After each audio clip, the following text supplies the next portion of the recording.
பொங்கல் பண்டிகை கதை. கதை கேரக்டர்கள்: 1. பெருமாள் அண்ணா, குடும்பத்தின் தலைவன், விவசாயி. 2. குலச்சி அம்மாள், பெருமாள் அண்ணாவின் மனைவி. 3. சின்னப்பா, பெருமாள் அண்ணாவின் இளைய மகன். 4.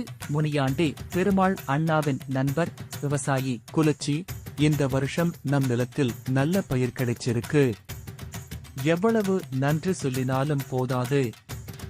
இந்த பொங்கல் திருவிழாவை நாம் பெரிய அளவில் கொண்டாடணும். ஆமாங்க, நம் குடும்பம் இந்த திருவிழாவை மனமுருகி கொண்டாடுவோம். நம் பசு மாடுகளுக்கும் நன்றி கூறுவோம். அப்பா, நான் எருது பசுக்களுக்கு அழகா கோலமிட்டு அலங்கரிக்கிறேன். சரி சின்னப்பா, அப்படியே சரிவர அலங்கரிச்சிடு. பெரிய மனிதரே, உங்கள் நிலத்தில் பசுமை நிறைந்து இருப்பதை பார்த்து மகிழ்ச்சியாக இருக்கு. நல்ல மழை, நல்ல பயிர், இது எங்களுக்கும் ஒரு நம்பிக்கை. நண்பா, நமக்கெல்லாம் இயற்கை தன்னோட அடக்கமா தந்த பொக்கிஷம்தான். அதை நன்றி சொல்லி கொண்டாடுவதற்கே இந்த பொங்கல் பண்டிகை. நல்லது, நாளை விழாவில் நாமெல்லாம் சேர்ந்து நன்றி சொல்லுவோம்.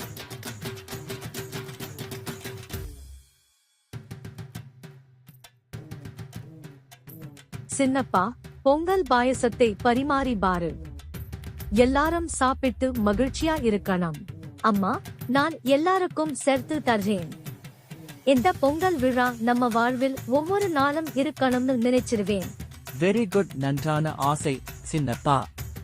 பொங்கல் தினம் நம் உழைப்புக்கும் இயற்கைக்கும் நன்றி சொல்லும் நாளா நமக்கு இருக்கும். இன்று நம்ம எல்லாரும் ஒன்றாக நன்றி சொல்லுவோம்.